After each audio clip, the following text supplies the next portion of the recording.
잠실 야구장에서 홈런을 친다는 건 그리 쉬운 일이 아닙니다.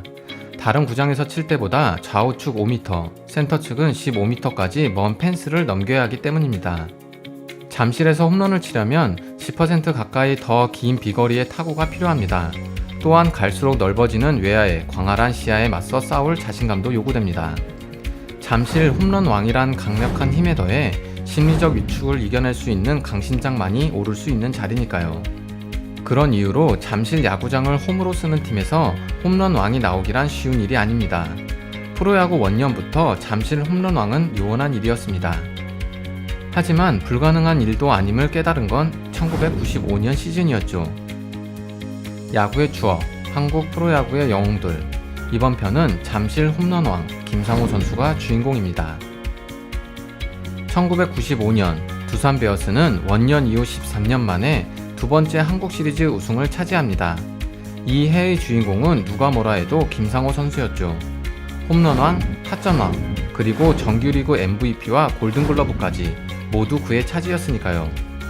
김상호 선수의 별명은 물리적 한계를 박살내버리는 괴력을 가졌다 하여 터미네이터였습니다. 그럼에도 그는 이만수 선수처럼 어떤 구질의 공이든 후렵해서 담장 밖으로 꽂아버리는 카리스마가 넘치는 파괴력의 소유자가 아니었습니다. 또한 이승엽 선수가 그랬듯 유연한 스윙으로 우아한 포물선을 그려내는 타격 기술도 그는 가지지 못했죠.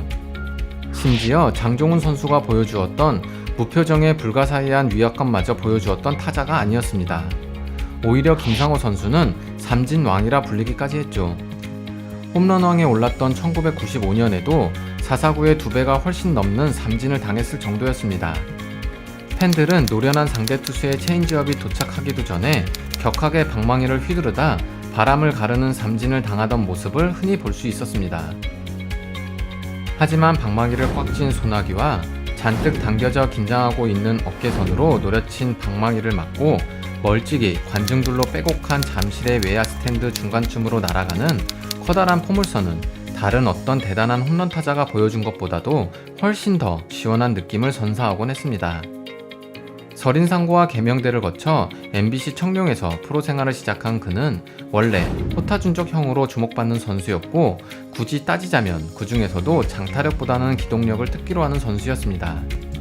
데뷔 첫 해 홈런보다 4개 많은 11개의 도루를 성공시켰고 2년 차인 1989년에는 13개의 홈런과 21개의 도루를 기록했습니다.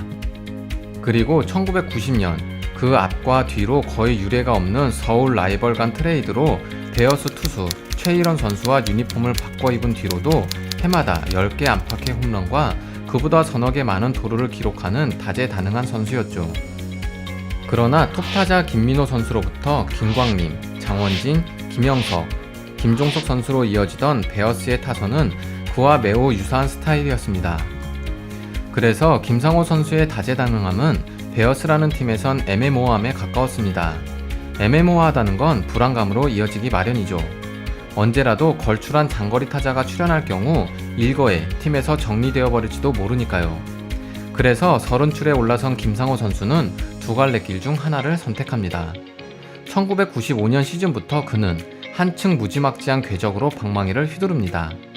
정확성을 포기한 대신 힘을 선택했고 빠른 발은 도루보다 2루타, 3루타를 만드는데 적극적으로 활용해 나가기 시작합니다. 그해 그의 타율은 2할 7푼 1리에 불과했고 무려 113개의 삼진을 당했지만 대신 25개의 홈런을 때려내며 홈런왕에 오릅니다. 그러나 실제로 그가 20개 이상의 홈런을 때려낸 것은 1995년과 1996년 딱 2회뿐이었죠.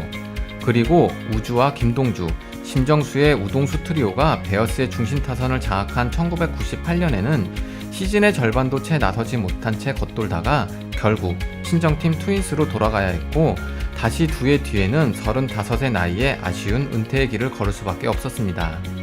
그의 전성기는 화려했지만 팬들의 기억 속에 강한 인상을 남기기에는 턱없이 짧았습니다. 이제야 기록지를 들여다보며 따져보아도 2할 7푼에 못 미치는 통산 타율, 뛰었던 횟수로 나누면 평균 10개 남짓했던 통산 홈런 수입니다. 분명 그가 엄청난 대타자였다고 말하기는 어려워지는 순간이죠.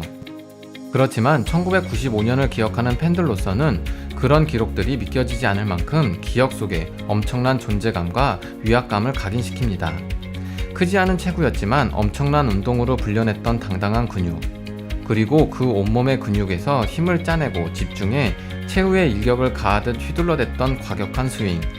그것이 혹 빗나가더라도 싱긋 한 번 웃고는 한 번 더를 외치던 유쾌한 카리스마. 그리고 삼루수로 뛰었던 시절, 섬세한 공의 바운드를 채 맞추지 못했던 직각 수비에 돌 글러브질이었지만 외야수로 전업하고부터는 홈런 타고라도 포기하지 않고 펜스 너머까지 끝까지 따라 기어올라 기어코 넘어가던 공의 뒤통수를 채 끌고 나오던 집념까지. 그것은 비록 거포가 되기에는 작고 날다람쥐가 되기엔 너무 컸던 180cm의 어중간한 체격에다가 정확성이든 힘이든 센스든 무엇이든 한쪽으로 태어나지 못했던 어중간한 조건과 정면으로 맞부딪혀 화끈하게 타올랐던 한 사나이의 뚝심의 단면이었습니다. 그래서 어딘가 모를 빈틈이 제법 있었던 홈런왕 김상호 선수의 거친 스윙에 환호하고 열광하며 감동했던 한 해 여름을 떠올리며, 대개는 어중간한 조건들 속에서 애매모호한 태도로 신세 한탄이나 하다가 결국 이도저도 아닌 어설픈 줄타기를 하며 최악의 지경만을 피해 나가는 걸로 안도를 삼는 우리 삶의 단면을 비추어 보게 됩니다. 한 번쯤은 승부를 걸어야 하는 것도 인생일 텐데 한숨도 내쉬면서 말이죠. 두산 베어스의 마스코트는 모두가 잘 알다시피 곰이 아닌 곰돌이입니다. 그래서 프로야구 원년부터 부진에 빠질 때마다 팬들은 곰들이 겨울잠에 빠졌다고 말했고, 승리를 이어가면 곰이 재주를 부리기 시작했다고 외칩니다. 또한 피말리는 어깨싸움 끝에 역전승을 거둘 때는 역시나 뚝심의 팀이라는 찬사를 보내곤 하죠. 그리고 뚝심에 어울리는 베어스다운 선수 중 한 명이 김상호 선수는 아닐까요? 야구의 추억, 한국 프로야구의 영웅들. 이번 편은 터미네이터 김상호 선수가 주인공이었습니다. 감사합니다.